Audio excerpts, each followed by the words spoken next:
have you been, Lee Camp? Not bad, hanging in there. I just got off the stream with, I hear he's a buddy of yours, Dave Anthony. No, how's Diamond Dave Anthony doing? Yeah, he's doing all right.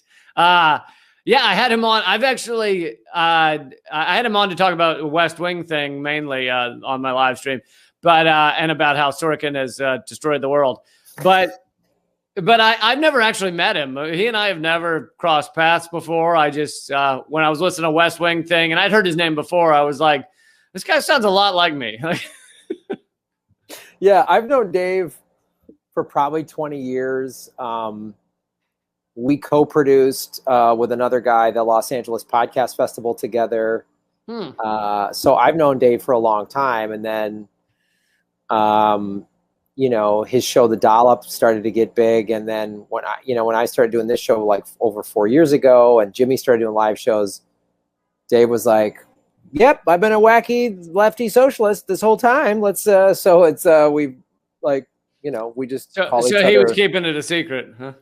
He was finally outed. Yeah, he was outed. And then now we just call each other periodically and talk about predictions of when America's going to collapse. Basically, is how it goes. What's the over under? I think the over under is about 9 months.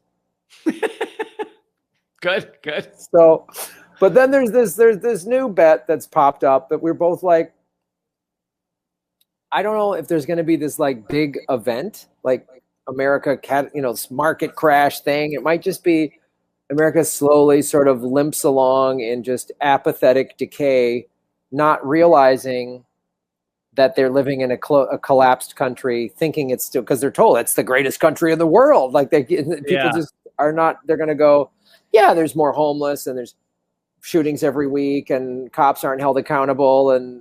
Yeah, I increasingly think it's like a slower decline, but slower is relative. Like it could take 50 years, but 50 years in the history of even when you just talk about various genres of humanity, empires, 50 years is like a blink of an eye, but to an average human life, it seems like, we've been going downhill for 50 years now. Yeah, you're right. On a like historical timeline, it's like America was completely decimated in 2075, and you're like, did you know that? I think so. I'm not quite sure I have the dinosaur types right, but I think I have it right. That the Triceratops is closer to us in time than it was to like the T-Rex or something. Meaning dinosaurs were on the planet for like over 60 million years. Like modern human civilization has been here for like, what, 100,000? Like we are a tiny speck of dust, even on the history of just this planet. Yeah, so you're right. Give or take 50 years, I don't think it's going to matter whether this. I mean, so what's your over under on the human race? Oh, I'm going under. Just under. Just bet under. Just no matter bet what, under. Just bet the under. I mean, this is one of my theories, and I think this absolutely goes under the category of a government secret. One of my theories on, the Fermi paradox, where are all the aliens? It was proposed by a famous physicist who worked on the Manhattan Project. But he basically said, we know there are more stars than grains of sand on the Earth's beaches. So that means that you calculate the number of habitable planets. There should be billions of civilizations of aliens. So, and the way he put it was, where is everyone? And so the famous where is everyone paradox. Now there's not a million, but there's several legitimate answers, such as they're so advanced that they view us as, ants or termites. And so they know we exist, but they're like, why would we stick our head in a fucking termite nest? So, that's one answer. a just really horrible neighborhood. They're just like, why would we go there? They're just, why would we stop? We're an advanced civilization. Yeah. They're murdering each other. Yeah. I'm not going there. I mean, they're fucking horrific. Why would we ever venture near that? It's, you see a bunch of guys like just killing and stabbing each other. You're not going to be like, let me walk into that, see how that goes. Exactly. Let's say there's a neighborhood, a cul-de-sac, a gated community, let's call it. And everyone in there is just beating the shit out of each other, shooting. There's heroin. They rob you. They're blowing up each other's houses for resources. They're staging a coup against the homeowners association. Yeah, definitely raping things. There's just stealing land. Would you like, they have a good restaurant there, though. I mean, there's a nice. You'd be like, we're never going near that neighborhood ever. But I heard they have the bakery there sells delicious little cakes, so I'm gonna go. They're gluten free and some of their vegan ones, and you'd never know the difference. So it's worth it. Like, yeah, we might get set on fire, but. I did get stabbed once and punched twice, but I'm gonna go anyway because they're they're delish. They're delish. But anyway, what I was gonna say is one of the what were you asking the over under on humanity? Is that what you asked me? Yeah, humanity collapsing, and then then you're bringing up the aliens, but the theories of why we don't see aliens. Yeah, why we don't see aliens. So one theory, which I feel like I could kind of subscribe to this one, is that an intelligent species just kills themselves. I mean, we are on the brink of killing ourselves with nuclear war. We're killing ourselves with environmental destruction, just extracting all the resources and destroying the planet.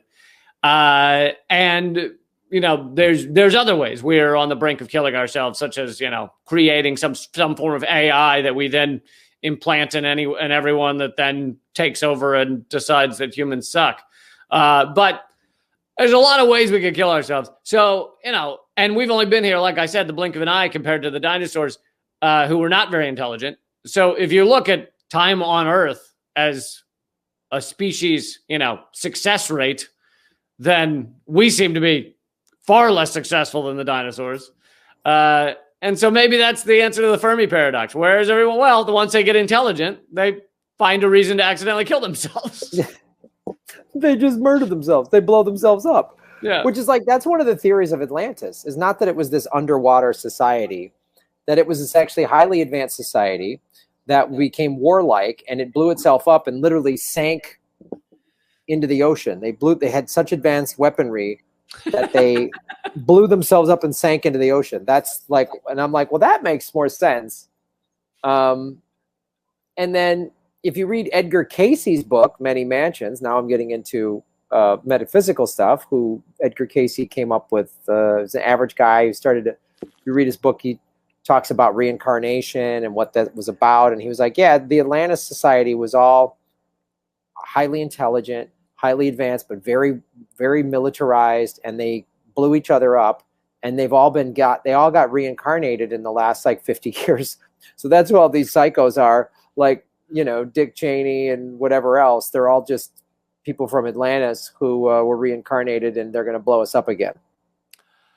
Interesting. Usually you hear Atlantis talked about as a positive people, but to have them all be psychopathic warlords. Yes, they are highly advanced. And it supports your theory that they were highly advanced. They probably had space.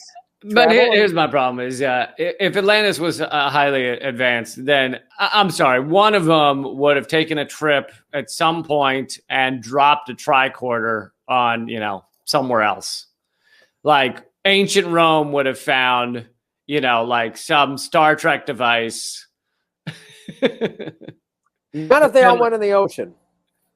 It all went in the. You tell me not one guy traveled and dropped his tricorder? Come on. Everybody.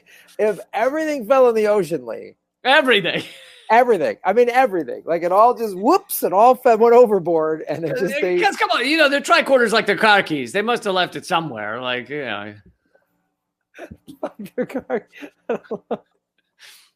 Yeah, I mean, no, they just blew each other up with their dilithium crystals, and then everybody, that was it. There's nothing left. Has anybody seen my dilithium crystals? I had them here. They were shit. Where are my dilithium crystals? I had them. Did you? Oh, honey, Mabel.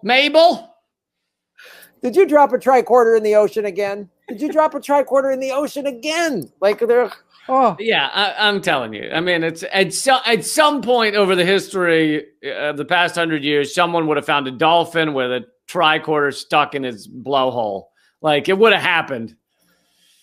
What if though this is my big pushback? What if their weaponry was so advanced they blew themselves up so much it was just everything was evaporate, like dust gone. And so and the guy who left the tricorder in Italy, that it just sucked the tricorder in too. Yeah, everything got, the whole planet just got fucking turned to dust, turned to just cooking flour, just gone. So there is no mechanic or no dolphin with a tricorder in its blowhole. I mean the most convincing theory I've seen it's not mine. It's not my theory. No, I'm sorry. The most it's not mine.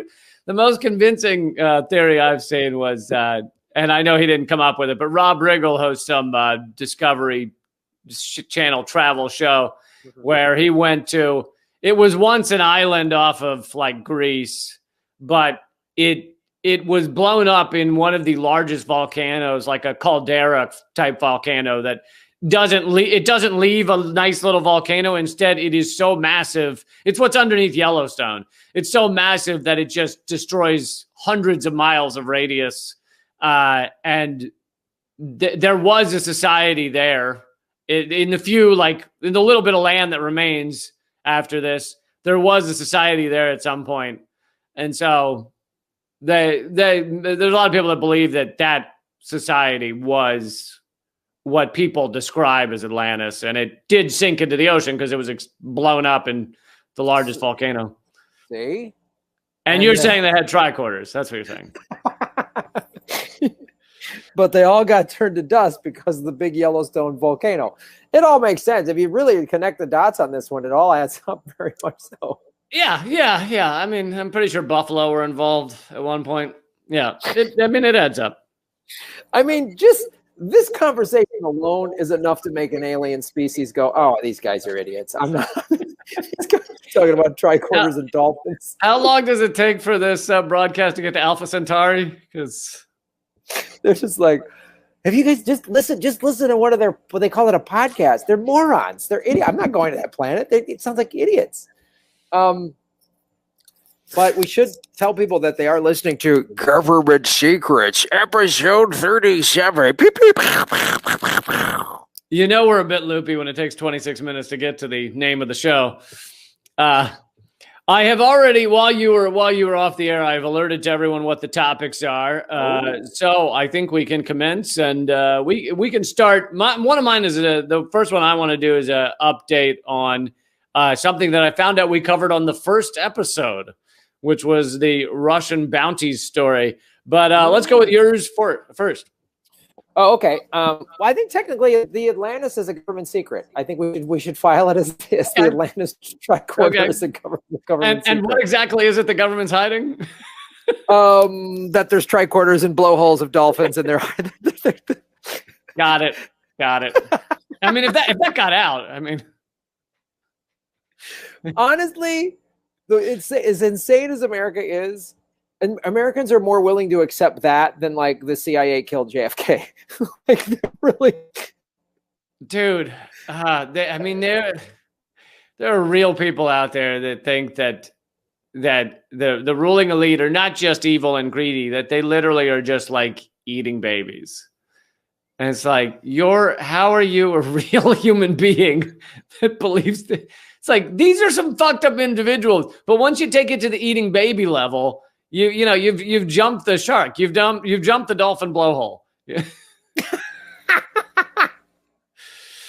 Yeah, the thing I always say about that is like, you don't need to make what they're already doing.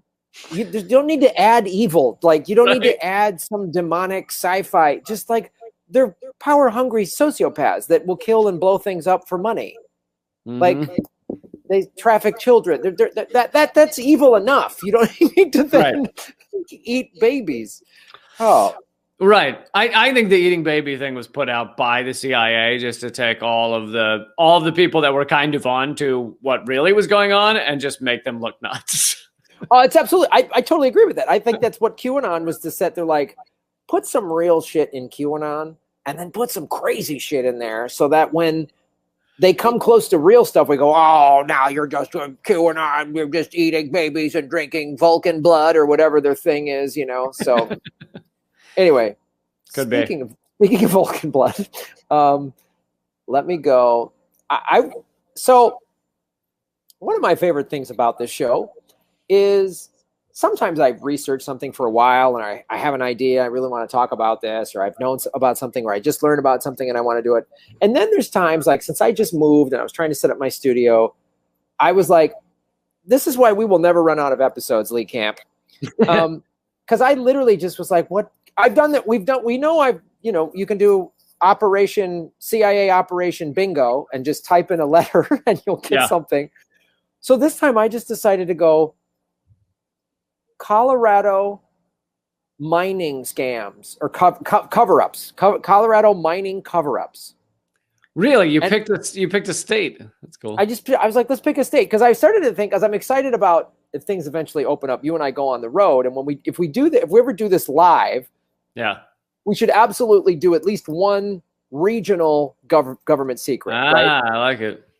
So I was like, that'll be a cool thing for the live show if we ever get to that. And I was like, so if we're ever doing a show in Colorado, I know they have crazy mining. So I found out about the Ludlow Massacre. This was, I want to read this, the Ludlow Massacre was a massacre perpetrated, and it's going to sound eerily familiar. Some of these will sound a little repetitive. Because governments are pretty consistent in how they're awful.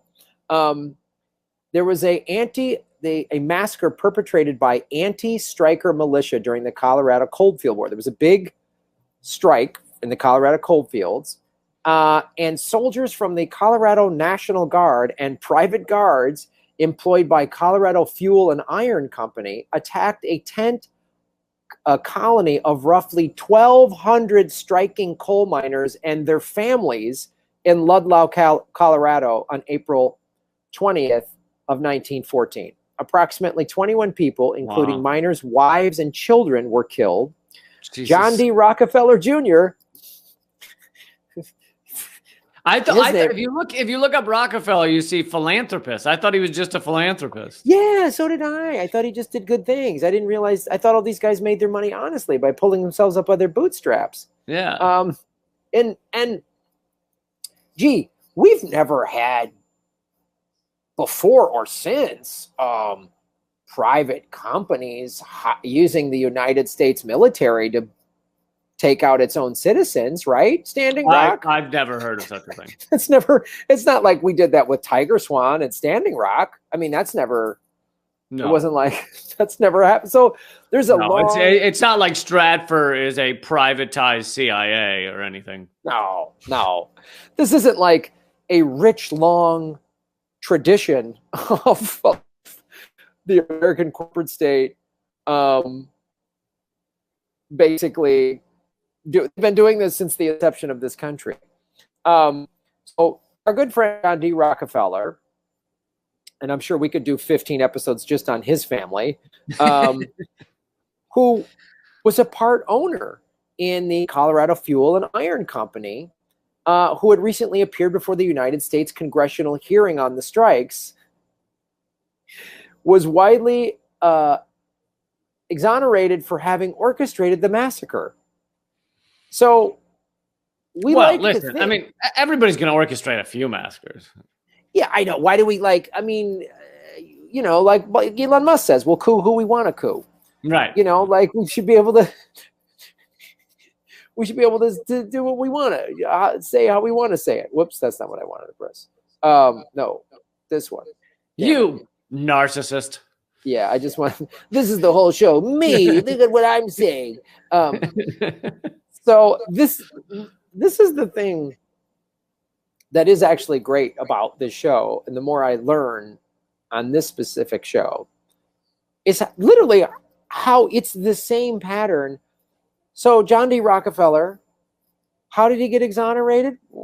Gee, take a guess. He just bought politicians the way you've always done, and you go in front of a congressional hearing, which we know is just a puppet show for the billionaires. Right. To make it seem like we have a democracy. Well, Congress exonerated him, so it must be fine. And this massacre was the seminal event of the 1913-1914 Colorado Coalfield War, which began with a general United Mine Workers of America strike against poor labor conditions. So, again, horrific labor conditions. They just wanted,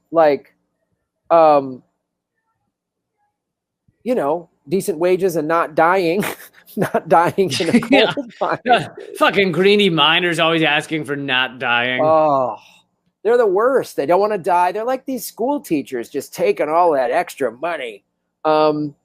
So here's what they, so against the labor conditions in CFI's Southern Colorado coal mines. The strike was organized by miners against coal mining companies in Colorado, miners working for the Rocky Mountain Fuel Company and Victor American Fuel Company. Ludlow was the deadliest single incident in the Colorado Coalfield War and spurred a 10-day period of heightened violence throughout Colorado.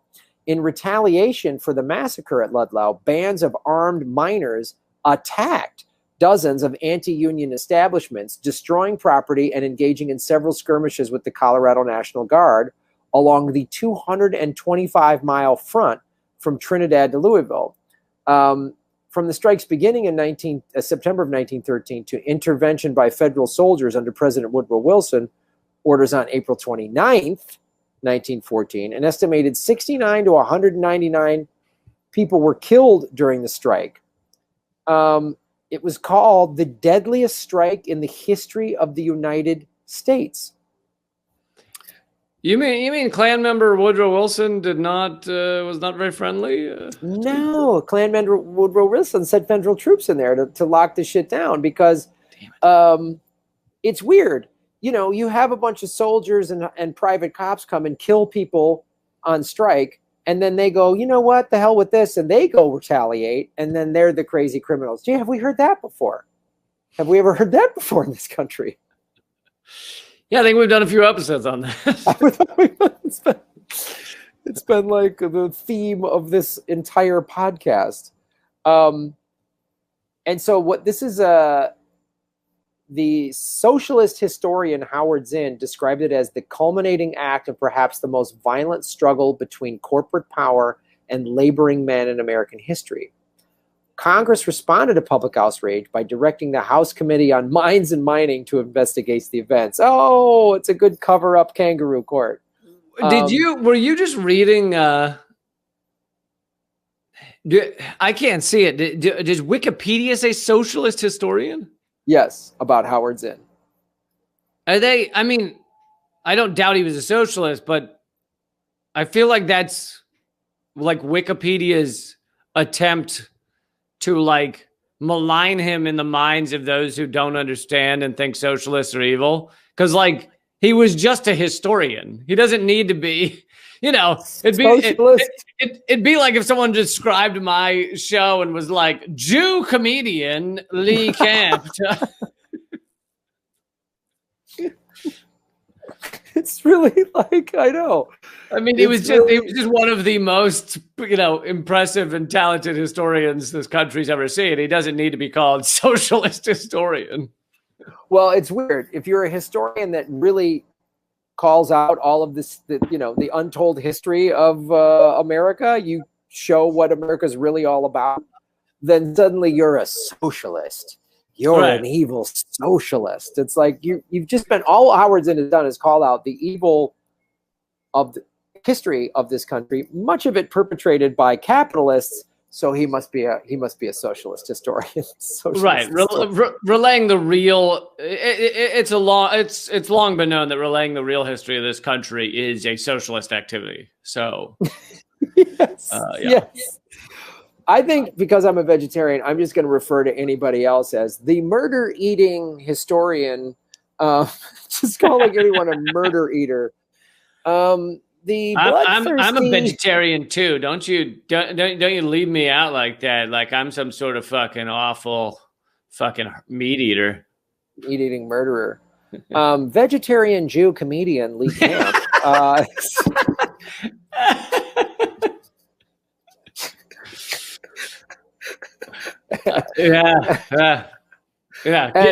Guilty.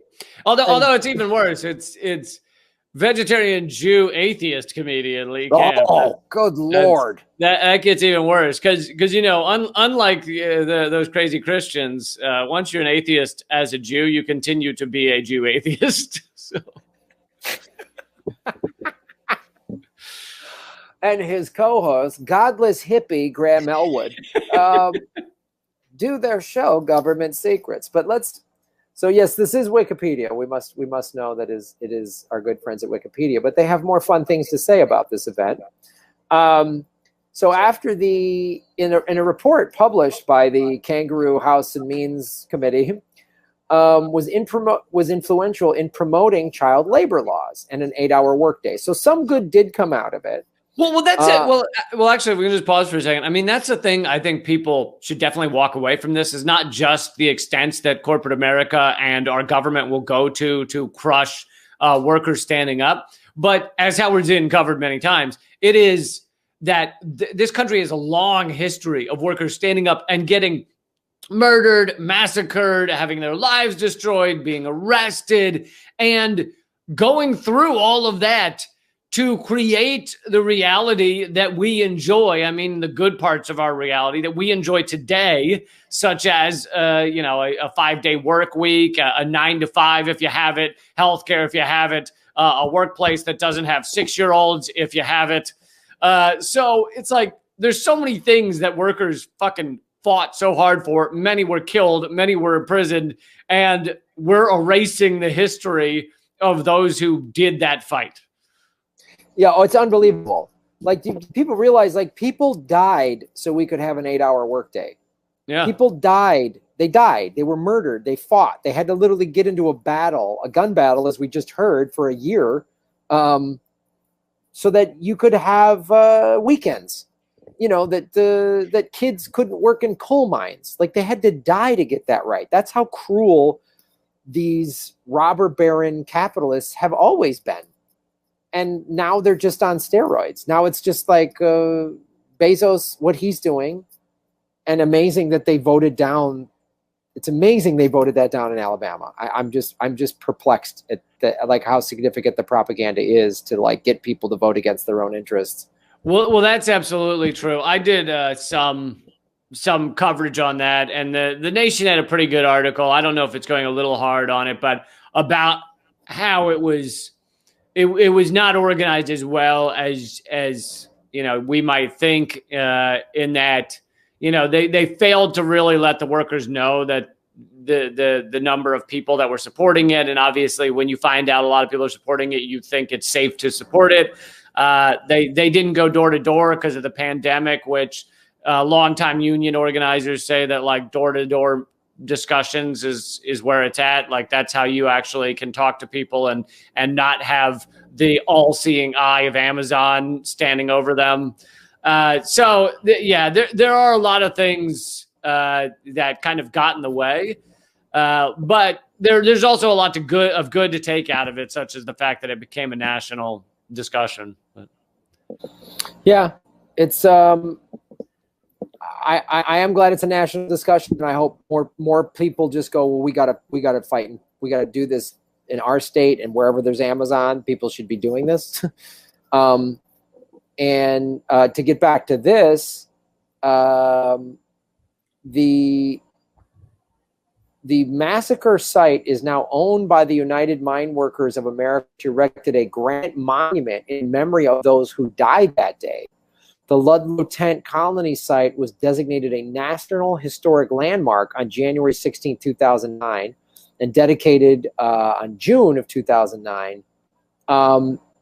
Subsequent investigators immediately following the massacre and from modern archaeological efforts largely support some of the strikers' accounts. Man, I got to go and get my souvenir mug. I mean, yeah, this is one of those stories that, like you say, it's important to, again, it was important in getting child labor laws and everything, as we just said, that came out of the 1915 congressional hearing. And it should be relevant today. That's the egregious crime that socialist historian Howard Zinn does of telling people about this stuff. Because I think that's part of the problem in how sophisticated they are with the propaganda. So one of the ways that they've done it, obviously, is they've rewritten history or just hidden parts of history, because Americans then have this notion of, well, that's not possible, that'll never work, or that's never happened. And you go, no, it is. This did happen. This is possible. This is why we can fight for this today. And every time you bring up a historical reference to somebody of like, no, actually this happened, they did this or this, people go, oh, like, I didn't, all right, well then we can do that, and, or even just what you're talking about, that article in The Nation about the Alabama strike not succeeding, is they didn't do certain things and get people involved. And people should learn about this Ludlow Massacre and all of the laws that were passed out of it. And also the other thing people really need to understand, you need to study the tactics of the corporate state. They are the enemy. So you need to read The Art of War by Sun Tzu, and then you need to study the tactics of them and realize that they're not going to play fair. They're not going to play nice. They're going to be awful. They're going to do awful things, and prepare yourself for that. They're going to lie a lot. They're going to lie. They're going to smear you. They're going to threaten you. They're going to spend money to crush you. They're going to do whatever they got to do to protect their wealth. They're going to change the amount of time that you sit at the stoplight outside the factory so that people don't have time to talk to you. That's what Amazon did. They got the city to change the amount of time the stoplight held cars outside the factory, because that's where organizers were speaking to people. Jesus. Yeah, and that's why it's like, when you hear that, that's why you have to get these direct actions that we're going to take today for whatever need to be creative and sophisticated. Again, I referenced the Wall Street bets. That was like genius. And like the kids on TikTok or whatever buying up the tickets in Tulsa for Trump's thing, like just stuff like that. Yeah. And so if you're going to get involved in a labor strike against a company like Amazon, like, let go of any delusions that they're going to play fair, and think like a criminal. Think like a detestable, maggot-ridden corporate asshole, and go, how do we fight? How do we fight this? And what tactics are they going to use? And what can we use to outsmart them? Because they're hoping that we just keep with the traditional forms of organizing. Get a group, get an activist, and they'll infiltrate it. They'll get everybody fighting with each other. They do that. That's what the intelligence community does. And they're basically an arm of the corporate state. So you've got to get creative, and that's what it's going to take. Yeah. I think that's all absolutely true. I mean, another theme of this show is any awful, shitty thing that you think corporations or the government, which, nowadays they're basically one and the same. Any awful, shitty thing you think they'd never do that, they'll do that. Like, and anytime you're like, they would never hold up medication that's going to Venezuela for children and the elderly just because they dislike Venezuela. No, they would do that. They will do that. Absolutely. Yeah, they'll sanction countries like Iran and Venezuela during a pandemic. Absolutely. They did it. So that's the Ludlow Massacre, government secret. All right, man. This may be the only one we have time for, but I am cool with that. But I like it because it's an update on, and I was looking back at our topics, and this was the topic on episode 1. Oh, by the way, Graham, if you hit the private chat, I gave you the link to the article you can pull up if you want. Okay. So we talked about, on episode 1, apparently, we talked about the Russian bounty story. And even at the time, I talked about how ridiculous it was, how it was coming from fucking like anonymous sources in the CIA, and the idea that Russia would need to pay the Taliban to try and fight the Americans when the Taliban was already fighting the Americans. Like, it was so garbage. And it was within like a week of when Trump said he was withdrawing 10,000 troops from Germany and all the rest of the troops from Afghanistan. And it was just so see-through obvious that this was a bullshit story to have Trump keep the troops there and continue the Cold War, further the Cold War with Russia. And so we said, we weren't the only ones. There were other, great reporters talking about how this was phenomenal bullshit. Meanwhile, Rachel Maddow was literally showing images of soldiers on the screen that she said had likely been murdered by Russians or by Russian bounties.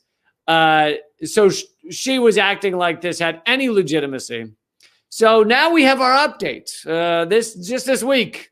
And this article is coming from the Daily Beast, which is not known for doing good work, but they're just reporting what the Biden administration said. The Biden administration has updated the U.S. intel community has backed off their claims that Russia put bounties on American troops.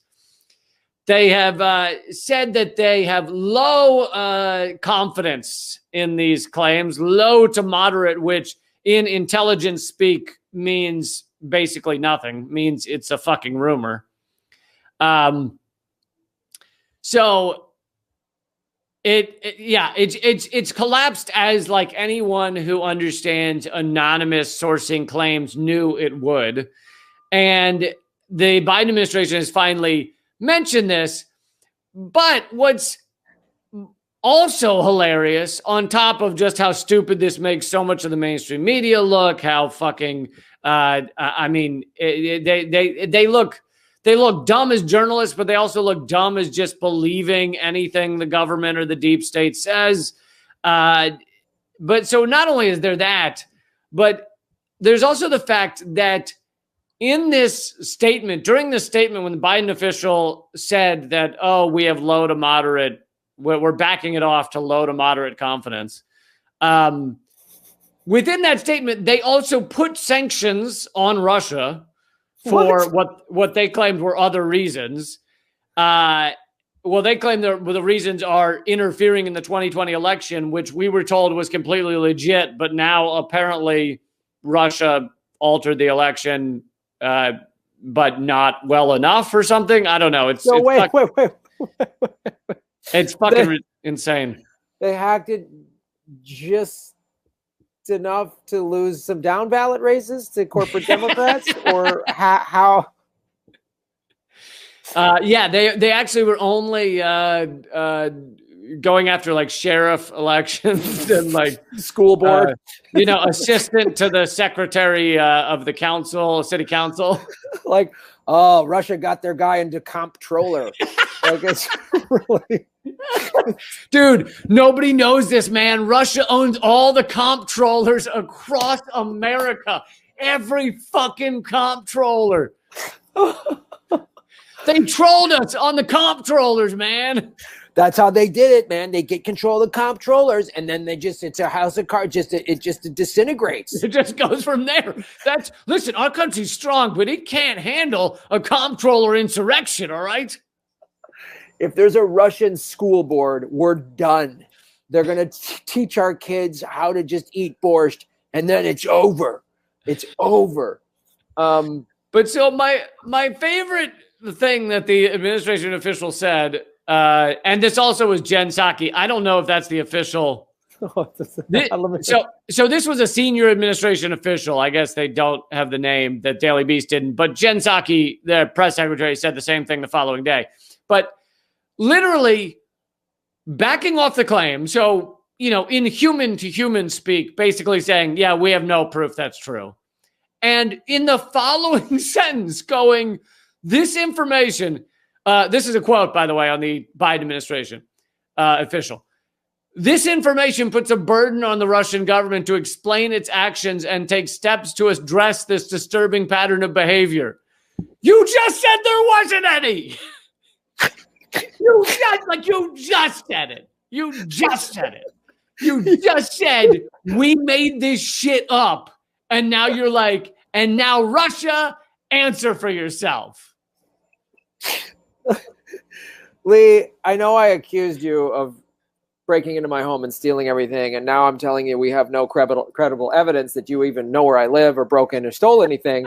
But you need to answer for this, though. Listen. You need to answer for the fact that there's now no evidence that you broke in and stole anything from my home, but that's still a little shifty. Listen, can we not at least say this is a disturbing pattern of behavior? I mean, them not doing anything? Yeah, can we not at least say that you breaking in here and stealing anything, even though I'll admit there's no evidence of that and I still have all my things, can we at least say this is a disturbing pattern of behavior? I just am a little leery of a country that A, doesn't hack our elections because there's no evidence and that's been debunked, and then B, is not paying bounties to kill our soldiers. It just makes me a little suspicious. I mean, it doesn't seem like they're really working very hard. So I want them to answer for that. Are you guys just sitting around or what? Yeah. Why didn't you do the bounties? Yeah. Yeah. Why didn't you hack our elections? So, I mean, honestly, this is just yet another story connected to Russia. The other ones that are like this are usually connected to China, but where there's just literally nothing.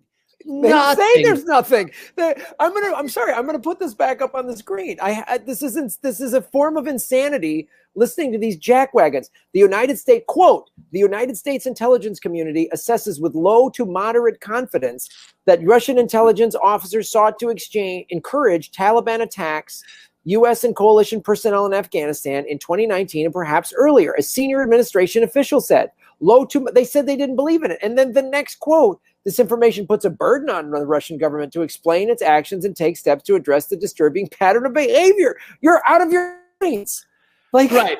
And they're using these euphemisms and doublespeak to try and confuse people. But like in the intelligence community, low confidence means a rumor of a rumor. It means that a dude that had his balls strapped to a car battery in Afghanistan blurted out, yeah, the Russians are paying us just to get you to turn off the car battery. Like that is all it is. It's not even, I mean, it's probably like, I don't even know what that, they probably said, say it was the Russians or we're going to turn the car battery on your balls again. It's probably what they did. Yeah. And he's like, I don't know Russia. Say it. What? Who did it? It was Russia. There we go. There we go. Right. I mean, it's utterly nothing. And so then Glenn Greenwald makes a great point. He wrote an article about how this insanity collapsed. And here's the thing, before I even get to that, is you have to understand that it's not like all of us who gave a shit or were reading articles, we all bought into it. Many of us who even have a slight skeptical eye about what our government's doing, what our mainstream media hacks are doing, we knew this was bullshit. So there are people out there that, for everybody listening, there are people out there you can follow who know when a story's bullshit, even if it hasn't collapsed like this one has now, even before that. And so me and Graham and Aaron Mate and Glenn Greenwald and Max Blumenthal and the Gray Zone and Mint Press and all these outlets, they are, and we are talking about how it's bullshit. And then, 8 months later, they go, oh yeah, it's bullshit. So there's people who know in advance. But anyway, Glenn Greenwald wrote an article about all of this collapsing, and he added a great point, which is initially the New York Times reported it, and they said anonymous sources. And you know that when they say anonymous sources, that could mean fucking anything. That could mean this. Yeah. That could just mean one guy at the CIA, which we know lies to us. So they say anonymous sources. All these other people run with it. But then I'll quote Glenn Greenwald's article. Even worse, other media outlets, led by the Washington Post, purported to have, quote, independently confirmed the New York Times CIA tale of Russian bounties. Twice in the last year, I have written about this bizarre practice where media outlets purport to independently confirm one another's false stories. And they do this by doing nothing more than going to the same anonymous source who whispered to the other, to the New York Times, who whispered to the initial story, the same anonymous source who whispered to them the same things while providing no new evidence. Yet they use this phrase, independently confirm, to purposefully imply that they obtained separate evidence corroborating the truth of the original story. So it makes sense. Like, people see CNN and say, we've independently confirmed this story from the New York Times, and they think, oh, they must have found the guy in Afghanistan who was paid the bounty. Like, they must have new evidence to confirm it. But no, what they did was call the CIA, the same fucking people, the CIA that lied to the New York Times, lie to them, and there you go. They've confirmed it. It's hard to keep track of how insane this is. Because it's like,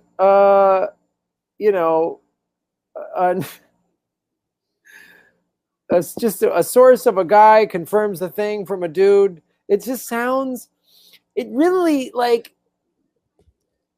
it reads like some sort of Nigerian lottery email. Like, it just is so insane. And yet people just buy it. Like, if you read this, like, an unconfirmed source, who's the source? Someone that's confirmed, but an unnamed source. But who? Unnamed. But like, it just sounds like such a scam. Like, well, there's $20 million in like Nigerian lottery funds that we were going to hold in your account because you want. It's like, come on, this is, and they keep. It's. Did they even know they sound this crazy, or are they like, oh, most Americans don't care enough; they'll believe anything we tell them, or is it that arrogant, or are they just that dumb, or what is it? I mean, part of it, for those who are really on the inside, I mean, those who enjoy being a mouthpiece for the empire, they may know or suspect that these things are not true, but they know how these things work. And it is that you give full coverage to this. I mean, they were still asking about, acting like Trump hadn't answered to the Bounties story. They were acting like that months after it came out and was mostly debunked. I mean, now we have the full debunking, but mostly debunked pretty early. So they were still acting that way. And they know that it gets tons of media coverage in those initial weeks, which has the impact they wanted. And it did have the impact they wanted. It made Trump look bad and weak. It made him not withdraw troops from Germany, not withdraw troops from Afghanistan. And it got a lot of America to think, oh, well, we better stay in Afghanistan. Those motherfucking Russians are having our people killed. And like, it got what they wanted. And so now you have the final step of going, oh, yeah, we don't have any evidence of that. Nearly, not a year. I don't know how long we've been doing this podcast, 8 months or something. So like 8 months later, or 10 months, you have the final step of going, yeah, we have no confidence in that. And this story that it's collapsed gets far less coverage, to the level of almost no coverage. Wait a minute. And so it serves its purpose. Rachel Maddow hasn't come forward and retracted her statement. She hasn't said, oh, I messed up. No. No. Glenn Greenwald goes into like Maddow and then Chris Hayes, where Chris Hayes tweeted, so in the article, Glenn Greenwald goes on to another story, which it would take too long to get into the details, but he goes into the Konstantin Kalemnik likely horse shit. I mean, some of these things it's tough to disprove. It's tough to disprove a negative, but or to prove a negative. But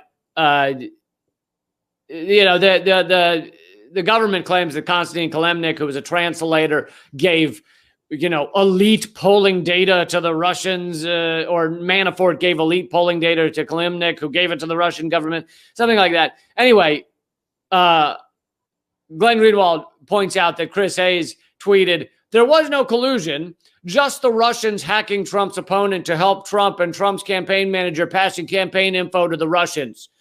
Ha ha ha, meaning, you know, basically Chris Hayes saying, oh yeah, there was no collusion, except look at all this collusion. And it gets, you know, 5,000 retweets. And Greenwald goes, do you see what Chris Hayes did there? It is vital not to lose sight of how irresponsible and destructive this behavior is that's so common. He saw a press release from a U.S. government agency, read an assertion that it contained in one sentence, had no evidence that this assertion was true, but nonetheless reported it as if it were proven fact to millions of people in a predictably viral tweet. So you have like no evidence other than one government official saying, oh yeah, Kalemnik gave this polling data to the Russians, or no, Manafort gave it to the Russians. You have one anonymous government official saying that. And Chris Hayes then goes, oh yeah, look at this. And everybody, you know, it goes viral and everybody talks about it and everything. It's like, it has the desired effect, even when everything collapses later. They, and then of course they'll turn around and say, boy, you know, the state-owned media in Russia or China. And it's like, well, what are you? How are you? You're not doing journalism. You're pushing out State Department talking points that Russia's bad and they have to be, you know, blaming everything on Russia. Yeah. Like it's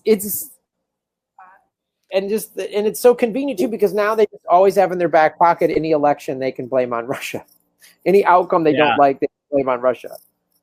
Yeah. And, I mean, I think it's basically a slight semantics difference.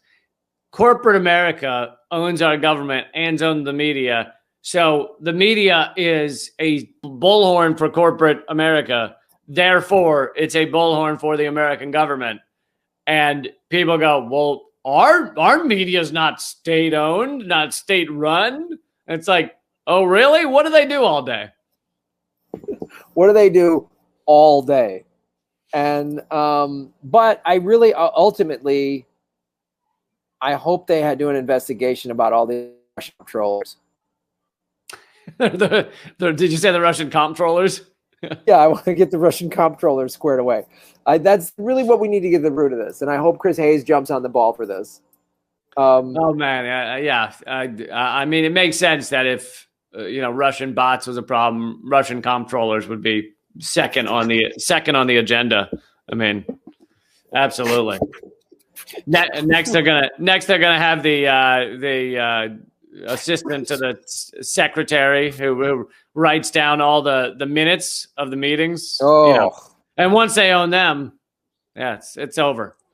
Forget it. I mean, if the assistant to the assistant secretary that's transcribing the minutes is a Russian, forget it. I mean, that will. I mean, I have reasonable intel. They're probably going to get a hold of the meter maids, and then what? You know what I mean? Russian meter maids, just Russian tickets everywhere. You're going to have to start paying in rubles. I mean, it's just going to be a disaster. Oh, yeah, absolutely. Which has got to be Putin's long game. Ironically, Saudi Arabia does own a lot of the parking meters in Chicago. The Saudi Arabian Wealth Fund bought up all the parking meters in Chicago, which means Chicago can't even like turn off their meters. Their meters have gone insane. It's like, you know, $8 for an hour or something, because they're trying to make a profit. And the Saudi Wealth Fund is, and they can't even turn off. They're not allowed to allow free parking even during like parades and shit, like massive, you know, St. Patrick's Day. They can't turn off the meters because they sold them for like 25 or 50 years or something to Saudi Arabia. That's got to be Rahm Emanuel, right? That had to be one of his deals. Like it just feels. I'm sure. I'm sure. It has to. But we shouldn't be too hard on it because it's not like Saudi Arabia has a bunch of money from oil. Like they're barely getting by, so they definitely need parking meters in Chicago to keep the kingdom afloat. Yeah, I mean, he did it. He didn't do it to get a bunch of money for Chicago. He did it out of care for the Saudis. Like he was concerned for their well-being. You know. I mean, if another royal family, can't afford to pay for stuff, I don't know what we're going to do. I mean, it's really, and thank God we got all that media about some British royal dying. Like, why do we give a shit about those idiots? Like, why? There's like 1,000 royal families in this world. Why do we only care about the British creep ones? But Graham, he's rich. They were rich. They're rich. Oh. Yeah. Oh, that's good. That makes sense. Yeah. Well, what if the city of Chicago, is this like a sister city program? Do they have parking meters like in Saudi Arabia? In what, Riyadh or something? Riyadh, they have all the meters, and it's a weird program. You think each city would just collect its own that is the insanity. Well, we'll trade you. You collect our parking meters, we'll collect yours. Yeah. Oh God, we got a fantastic country. Was that it, or is there more? I think we did good work here. I think we did fantastic work. Yeah. We learned about a mining massacre. We learned about Russian comptrollers. I think we really. And it's always good when we can say something's bullshit, then come back 37 episodes later and go, hey, the Biden administration's just admitted that it was bullshit. It's the bullshit. We were right. Yeah. We were right 37 episodes ago, and the Biden administration just confirmed it, yet they still want to hold Russia accountable. Yeah, well, Russia needs to answer for their behavior. And Russia needs to answer for not having done the thing. Well, I'd like Russia to answer to the fact that why Chicago has Saudi Arabian parking meters. I want to know that. How did that happen? And by the way, don't try and fucking scam those parking meters or park there where you don't without paying the money, because a guy will come and chop you into pieces with a chainsaw. Yeah, so. Or at least they'll bury you up to your neck and stone you if you put like a plug nickel into a parking meter. All right, dude. 37. We've proven right. We've answered some riddles. Where can people watch and follow your business, Lee? All my stuff's at leecamp.com. I have two other podcasts, one called Moment of Clarity, one called Common Censored.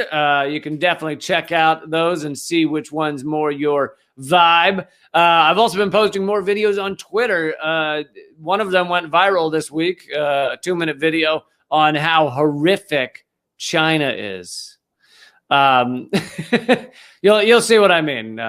It's a good time, but so my Twitter's at Lee Camp. So there you go. Nice. And of course, you can make sure you like and share and subscribe this video and Lee's channel and my channel. And if you're listening to this on iTunes or Spotify, like, download, positive comments, all that stuff helps. And of course, all my stuff is at grahamelwood.com. I'll be back having my studio up and running. So I'll be back live 4 or 5 days a week doing political vigilante. And of course, all my merchandise and everything, Patreon, Rockfin, all of that is at grahamelwood.com. So speaking of Afghanistan, my documentary, Lafghanistan, is available at rockfin.com/grahamelwood if you're a premium member. So you can see me going to a war zone. Really? I gotta check that out. And get money from the Russians to, that was a USO tour? It wasn't. Yeah, it was like that. It wasn't actually through the USO. It was through this other. It was a Mujahideen tour. I was actually working there. I was helping a Russian comptroller try to get votes outside of Kandahar. So it was really good. Yeah, it was a Mujahideen tour. They pay their comics better. That's why I went. I was just there for morale, really. Just keep the Mujahideen happy. It's really good. Well, all right, buddy. This was a lot of fun. Thanks for I'm sorry for the tech issues in the new place, but we made it work. No worries. We're all looking forward to the Black Void coming back behind you. Yes. Talk to you soon, man. Hang in there. All right, buddy. We'll see you soon. Later. Bye. Thanks for watching, everybody. Please hit the like button, the subscribe button.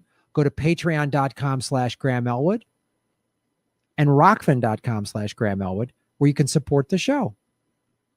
Also, I have a Bitcoin wallet, a Bitcoin Cash wallet, and an Ethereum wallet in the show notes. We're taking cryptocurrency. I have a Coinbase affiliation link. We're going to be getting on some other exchanges. So that's how you support the show. Make sure you hit the subscribe button. YouTube is unsubscribing us at an alarming rate. I have a PayPal button at GrahamElwood.com. I even have a Venmo at Graham-Elwood. There's a lot of ways to support our show. We are getting crushed by YouTube. We've dipped under 73,000 subscribers because of YouTube. Thanks for supporting what we do.